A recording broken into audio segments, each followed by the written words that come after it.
ಬೆಳಗಿನ ತಿಂಡಿಗೆ ಹಾಗೂ ಲಂಚ್ ಬಾಕ್ಸ್ಗೆ ಈ ಟೊಮೆಟೊ ಬಾತನ್ನ ನೀವು ಟ್ರೈ ಮಾಡಲೇಬೇಕು. ಅಷ್ಟು ಟೇಸ್ಟಿಯಾಗಿರುತ್ತೆ. ತುಂಬ ಕಡಿಮೆ ಸಮಯದಲ್ಲಿ ತುಂಬಾ ರುಚಿಯಾಗಿ ಏನಾದರೂ ಮಾಡಬೇಕು ಅಂದಾಗ ಈ ಟೊಮೆಟೊ ಬಾತನ್ನ ಟ್ರೈ ಮಾಡಿ.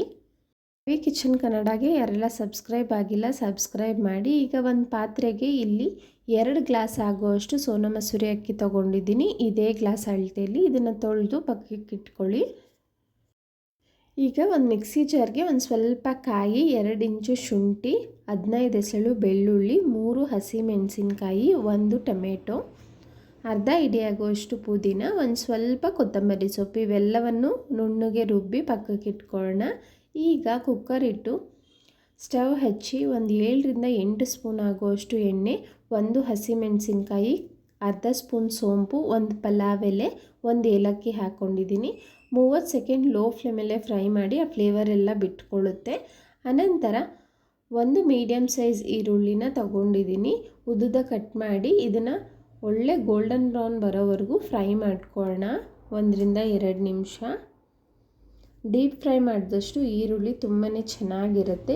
ಈಗ ಇದಕ್ಕೆ ಕ್ಯಾಪ್ಸಿಕಮ್ ಮನೇಲಿ ಇತ್ತು ಅಂತ ಹಾಕ್ಕೊಳ್ತಾ ಇದ್ದೀನಿ. ನೀವು ಬೇಕಾದರೆ ಹಸಿ ಬಟಾಣಿ ಹಾಕಿದ್ರೂ ತುಂಬಾ ಚೆನ್ನಾಗಿರುತ್ತೆ ಟೊಮೆಟೊ ಬಾತ್ಗೆ. ಮತ್ತು 1 ನಿಮಿಷಗಳ ಕಾಲ ಚೆನ್ನಾಗಿ ಫ್ರೈ ಮಾಡಿಕೊಂಡು ಈಗ ರುಬ್ಬಿ ಇಟ್ಕೊಂಡಿರೋವಂಥ ಮಸಾಲೆನ ಹಾಕ್ಕೊಳ್ತಾ ಇದ್ದೀನಿ ನೋಡಿ. ಅನಂತರ ರುಚಿಗೆ ತಕ್ಕಷ್ಟು ಉಪ್ಪನ್ನು ಹಾಕ್ಕೊಳ್ಳೋಣ. 1 ಸ್ಪೂನ್ ಆಗೋಷ್ಟು ಧನಿಯಾ ಪುಡಿ, ಅರ್ಧ ಸ್ಪೂನ್ ಆಗೋಷ್ಟು ಗರಂ ಮಸಾಲ ಹಾಕಿದ್ದೀನಿ. ಗರಂ ಮಸಾಲ ಇಲ್ಲ ಅಂದರೆ ಚಿಕನ್ ಮಸಾಲ ಅಥವಾ ಬಿರಿಯಾನಿ ಪೌಡರ್ ಬೇಕಾದರೂ ಹಾಕೋಬೋದು. ಅನಂತರ ಇದಕ್ಕೆ 4 ಹುಳಿ ಟೊಮೆಟೊನ ಕಟ್ ಮಾಡಿ ಸೇರಿಸ್ಕೊಂಡಿದ್ದೀನಿ. ಆ ಕ್ಲಿಪ್ ಮಿಸ್ ಆಗಿಬಿಟ್ಟಿದೆ. ಟೊಮೆಟೊ ಹಾಕಿದ್ಮೇಲೆ 2 ರಿಂದ 3 ನಿಮಿಷ ಚೆನ್ನಾಗಿ ಫ್ರೈ ಮಾಡ್ಕೋಬೇಕು. ಯಾಕೆ ಅಂದರೆ ಮಸಾಲೆನೂ ಹಸಿದಿರೋದ್ರಿಂದ ಹಸಿ ಸ್ಮೆಲ್ಲೆಲ್ಲ ಹೋಗಿ ಟೊಮೆಟೊನು ಕಂಪ್ಲೀಟ್ ಸಾಫ್ಟ್ ಆಗಬೇಕು. ಆ ಮಸಾಲೆಯಿಂದ ನಮಗೆ ಎಣ್ಣೆ ಬಿಟ್ಕೋಬೇಕು ನೋಡಿ. ಈ ರೀತಿಯಾಗಿ ಮಸಾಲೆನ ತಯಾರು ಮಾಡ್ಕೋಬೇಕಾಗುತ್ತೆ.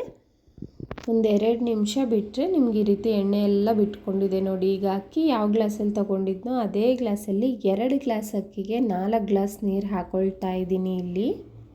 ಒಂದ್ಸಲ ಎಲ್ಲವನ್ನು ಚೆನ್ನಾಗಿ ಮಿಕ್ಸ್ ಮಾಡಿಕೊಂಡು ಉಪ್ಪು ಖಾರ ಚೆಕ್ ಮಾಡ್ಕೊಳ್ಳಿ. ನೀವು ಖಾರ ಬೇಕು ಅಂದರೆ ಸ್ವಲ್ಪ ಖಾರದ ಪುಡಿ ಹಾಕ್ಕೊಳ್ಬೋದು. ನಾನು ಹಸಿಮೆಣಸಿನ್ಕಾಯಿ ತುಂಬ ಖಾರ ಇದೆ, ಅದಕ್ಕೆ ಇಲ್ಲಿ ಖಾರದ ಪುಡಿ ಹಾಕೋಕ್ಕೆ ಹೋಗಿಲ್ಲ. ಈಗ ತೊಳೆದು ಇಟ್ಕೊಂಡಿರೋ ಅಂಥ ಅಕ್ಕಿನ ಹಾಕ್ತಾಯಿದ್ದೀನಿ. ಬಾಸುಮತಿ ರೈಸ್ ಆದರೆ ನೀವು ಅರ್ಧ ಗಂಟೆ ನೆನೆಸಲೇಬೇಕು. ನಾನು ಈ ಸೋನಾ ಮಸೂರಿ ಏನೂ ನೆನೆಸಿಲ್ಲ, ಜಸ್ಟ್ ತೊಳೆದ್ಬಿಟ್ಟು ಹಾಗೆ ಹಾಕಿದ್ದೀನಿ. ಅಕ್ಕಿ ಹಾಕಿದ್ಮೇಲೂ ಕುದಿ ಬರ್ತಿದೆ ನೋಡಿ. ಈಗ ಕುಕ್ಕರ್ನ ಕ್ಲೋಸ್ ಮಾಡಿ 2 ವಿಸಿಲ್ ಬರೆಸ್ಕೊಳ್ಳೋಣ. 2 ವಿಸಿಲ್ ಬಂದು ಕಂಪ್ಲೀಟ್ ಕುಕ್ಕರ್ ತಣ್ಣಗಾಗಿರಬೇಕು. ಇಮಿಡಿಯೇಟಾಗಿ ಓಪನ್ ಮಾಡೋಕ್ಕೆ ಹೋಗಬೇಡಿ. ಇಲ್ಲಿ ತಣ್ಣಗಾದ ನಂತರ ಓಪನ್ ಮಾಡಿದ್ದೀನಿ. ಮಸಾಲೆ ಎಲ್ಲ ಸ್ವಲ್ಪ ಮೇಲೆ ಇರುತ್ತೆ ಅಲ್ಲ, ನಿಧಾನಕ್ಕೆ ಮಿಕ್ಸ್ ಮಾಡ್ಕೊಳ್ಳೋಣ.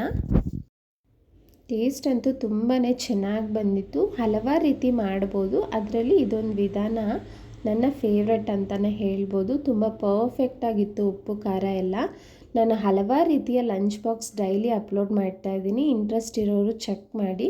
ಹಾಗೆ ವಿಡಿಯೋ ಇಷ್ಟ ಆಗಿದ್ದರೆ ಸಬ್ಸ್ಕ್ರೈಬ್ ಮಾಡಿ, ಲೈಕ್ ಮಾಡಿ, ಶೇರ್ ಮಾಡೋದನ್ನು ಮರಿಬೇಡಿ. Thank you.